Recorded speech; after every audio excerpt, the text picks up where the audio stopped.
ایک مرتبہ حضرت موسیٰ علیہ السلام نے فرعون سے فرمایا کہ تو میری ایک بات مان لے اور اس کے عوض مجھ سے 4 نعمتیں لے لے۔ اس پیشکش پر فرعون نے کہا کہ وہ ایک بات کیا ہے؟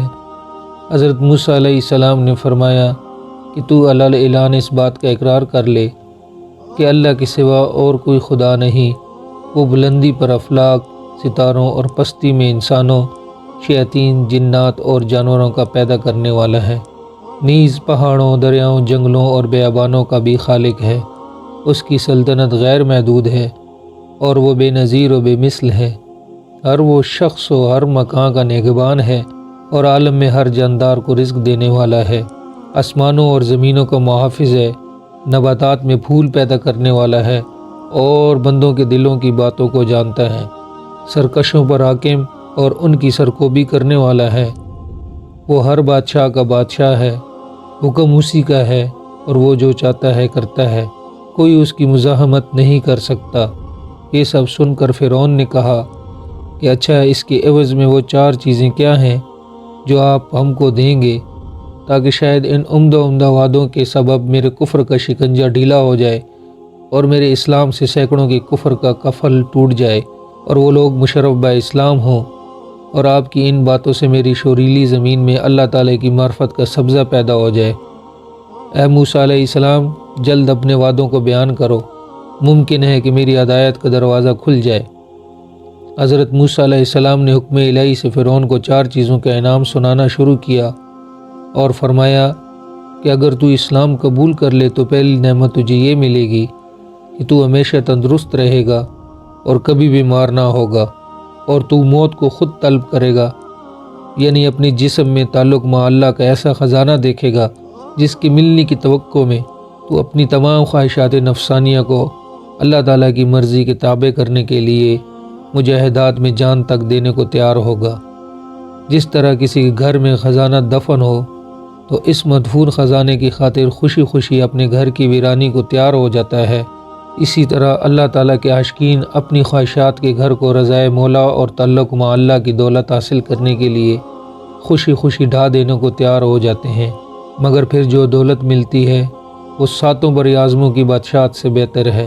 وہ حقیقی خواہشات کے بادل کو پھاڑنے کے بعد ہی مہتاب حقیقی کا روشن چہرہ دیکھنے والوں کو مست کرتا ہے۔ اے فرعون، دوسری نعمت یہ ملے گی کہ تم اللہ تعالیٰ کے اخلاق کے ساتھ موصوف ہو جاؤ گے۔ جس طرح ایک کیڑے کو ہرا پتا اپنے اندر مشغول کر کے انگور سے محروم کرتا ہے، اسی طرح یہ دنیائی حقیر تجھے اپنے اندر مشغول کر کے مولائے حقیقی سے محروم کیے ہوئے ہے۔ آدمی کیڑی کی طرح ہے، اپنے جسم کو لذتیں پہنچانے میں مصروف ہوتا ہے، لیکن جب اللہ تعالیٰ کا فضل شامل حال ہو جاتا ہے تو وہ متنبہ ہو کر ان کو چھوڑ دیتا ہے اور اللہ تعالیٰ کی یاد میں مشغول ہو جاتا ہے، جس کا نتیجہ یہ ہوتا ہے کہ اس کے رگ و ریشہ میں اللہ تعالیٰ کا ذکر سما جاتا ہے اور وہ اللہ تعالیٰ کے اخلاق کے ساتھ مزین ہو جاتا ہے۔ تیسری نعمت تجھے یہ ملے گی کہ ابھی تو ایک ملک تجھے عطا ہوا ہے اور اسلام کے بعد تجھے 2 ملک عطا ہوں گے۔ یہ ملک تو تجھے اللہ تعالیٰ کے ساتھ بغاوت کرنے کی حالت میں عطا ہوا ہے، تو پھر اطاعت کی حالت میں کیا کچھ عطا ہوگا؟ جس کے فضل نے تجھے تیرے ظلم کی حالت میں اس قدر دیا ہے تو اس کی عنایت وفا کی حالت میں کس درجہ ہوگی؟ اور چوتھی نعمت تجھے یہ ملے گی کہ تو جوان رہے گا اور تیرے بال ہمیشہ کالے رہیں گے، اور یہ نعمتیں یعنی جوانی اور بالوں کا ہمیشہ کالا رہنا ہمارے نزدیک بہت حقیر نعمتیں ہیں، مگر چونکہ میرا واسطہ ایک ناگدان بچے سے پڑا ہے اور بچوں کو یہی وعدہ پسند آتا ہے، اگر تو مکتب جائے گا تو تجھے اخروٹ دوں گا، حالانکہ علم کی نعمت کے سامنے ایک اخروٹ کی کیا حیثیت ہے۔ ان وعدوں کو سن کر فرعون کا دل کچھ اسلام کی طرف مائل ہوا اور اس نے کہا اچھا، میں اپنی اہلیہ سے مشورہ کر لوں۔ اس کے بعد وہ گھر گیا اور حضرت آسیہ رضی اللہ تعالی عنہا سے مشورہ کیا۔ حضرت موسیٰ علیہ السلام کی دعوت و تبلیغ کے بعد فرعون گھر گیا اور اپنی بیوی آسیہ رضی اللہ تعالی عنہا سے یہ سارا ماجرا بیان کیا۔ حضرت آسیہ نے سارا واقعہ سن کر کہا، ارے اس وعدے پر اپنی جان قربان کر دے، کیونکہ کھیتی تیار ہے اور نہایت مفید ہے، اب تک جو وقت گزرا ہے سب بے سود گزرا ہے۔ حضرت آسیہ رضی اللہ تعالی عنہا نے کہا اور زارو قطار رونے لگی اور ان کو ایک جوش آ گیا اور کہا تجھے مبارک ہو، آفتاب تیرا تاج ہوگا، حضرت موسیٰ علیہ السلام نے تیری برائیوں کی پردہ پوشی کی اور تجھے دولت باطنی دینا چاہتے ہیں۔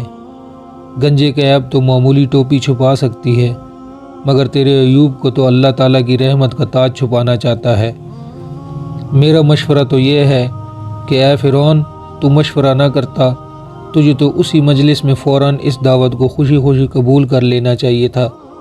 یہ بات جو حضرت موسیٰ علیہ السلام نے پیش کی ہے، یہ ایسی ویسی بات تو نہ تھی جس میں تو مشورہ کرتا پھرتا ہے۔